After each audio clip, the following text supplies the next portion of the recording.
in Memphis, Tennessee, and raised there through my first grade year. That's where I got the love for the outdoors, because my best friend and I would walk to school together and then walk home after school, and then he had a farm, and I just loved the smells and the animals, the horses, the cows, and the chickens, and that's where I got my first taste of what the country was really all about.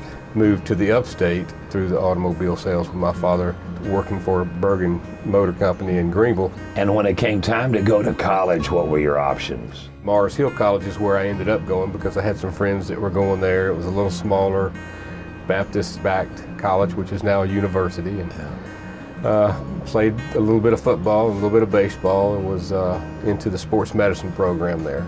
And that's where you met some gal from Florida? Oh yeah, some gal from Florida. My brothers, they had a scholarship. They got a scholarship, both of them, at Mars Hill College, and they were older than me, and just a couple of years. And I went and visited the school with them and fell in love with the school and decided that's where I wanted to go to. And that's where John and I met. He said he saw me on the football field. I really didn't see him. I didn't see him to the freshman dance.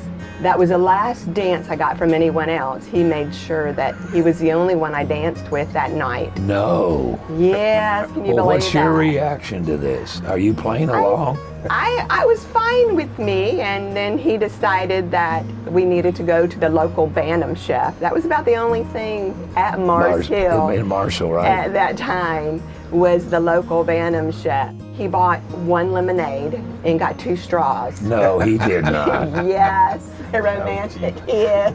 Well, I stayed in coaching and teaching for 38 years total, and ended up, we moved or transferred, got a new job in Pickens County, and was grateful for that opportunity to go from Greenville County to Pickens County at Liberty High School. Okay.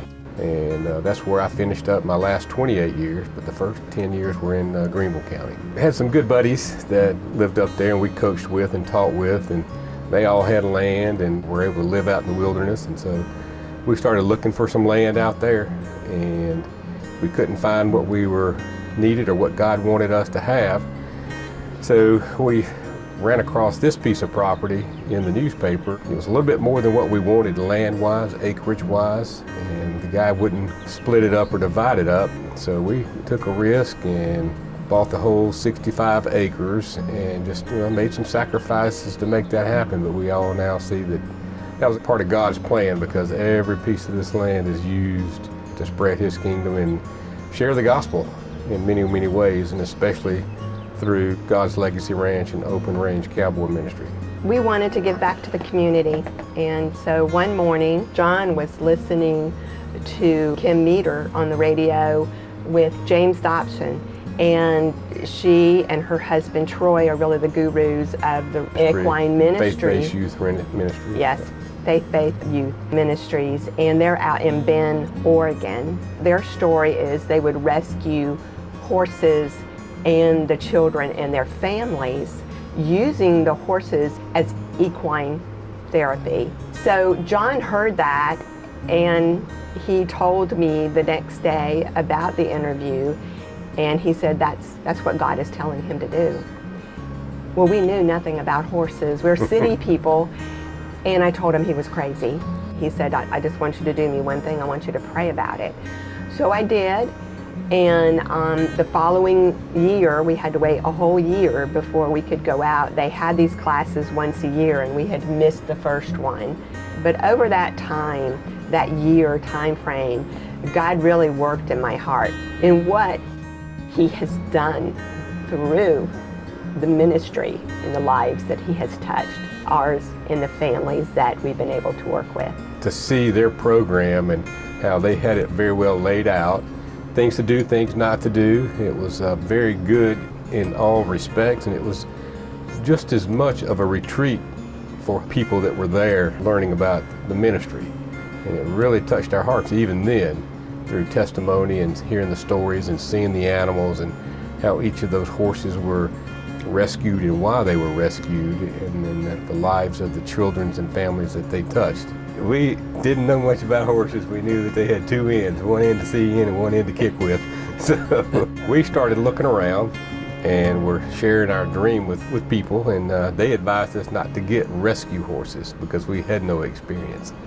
So we had already written up all our plans and submitted those for the nonprofit status, and then kind of felt like we needed to change direction, but we didn't know where to go as far as the rescue started.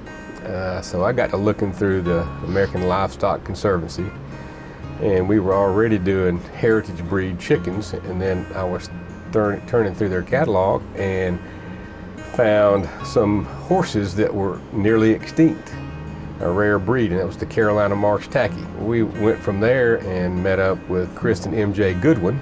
We bought our first horses from them, and we've continued to grow our herd. We now have 7 Carolina Marsh Tackies and use them in our program. Wonderful horses. They got good minds, they got good feet. They're very, very inquisitive. They want to please. They're smart. They're thinkers first before they react. The Open Range Cowboy Ministry is a God-led, God-based events where we put on fun shows. We've got just an awesome guy, and Frank D'Angelo is just phenomenal with his horsemanship. He comes out and volunteers his time and is a volunteer all together with our organization along with some other fine folks. And we put on events, and he loves to teach, and through that we spread the gospel. We do fun events. We might work on horsemanship, showmanship. We might do some speed events, but it's all focused on God and then bringing the community together through horses. You don't have to have horses to be involved because there's plenty that can be done, and we want to keep those young people coming up. One thing I do want to add in is that our church is also very involved in the open range ministry, well, in God's Legacy Ranch too. We operate through volunteers. Everything is through a volunteer. And our church family comes out to the events. Our pastor is very involved, usually brings his own horses, and he's giving horse rides. And then we also have every other Thursday, we have a Bible study that during the warmer months, it's right in the back here, just overlooking the arena around the fire pit, and in the winter months, we're in our home. Wonderful church there. The whole church has welcomed us in there, and just like family, and the whole church pitches in. When we have events, they all get involved, and that helps a lot. And we couldn't be where we were without them, and the other volunteers throughout the community that just allow this thing to continue. In some of the clinics that we have them for very beginners from 6 on up. We will provide a horse for you, or we have our friends or our church friends who bring a well-trained horse for a beginner to try out in a clinic, to where we're teach them how to halter a horse, how to saddle a horse, how to mount a horse, and how to do all of these things safely. We all have hurts and pains that we are either going through or we've gone through as a child that maybe we're carrying with us, or maybe it's something that we're going through now.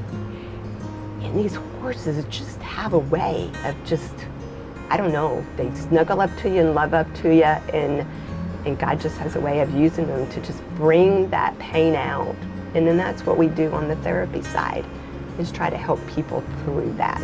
Looking back on the time you've had this ranch and what you've attempted to do, what are some of the stories that really you can't forget about the success that you and the Lord were able to do? The ones that come to my mind most are some of the handicapped children that are nonverbal, and we've had some that are blind that actually said one of their first words on the back of the horse, and it was quite amazing. And just to see some of the children, and some that can't walk, you know, they may not be able to walk, but you can put them on the back of a horse, and the horse is the legs for them, and can maneuver them around, and they can play games and on the back of the horse, and throw balls, and do different things that they wouldn't normally be able to do. It just brings joy to our hearts. It brings more joy to us, I think. But I look at the families and the joy that's on the parents and the grandparents and the family members' face, and words just can't describe what you see. We just want to continue to grow, and so that we're expanding God's kingdom. Continue doing what we're doing and being led by God, and not ever forgetting that it all comes from Him, and He's going to guide us at His pace, and just reaching out to the community and helping any way we can.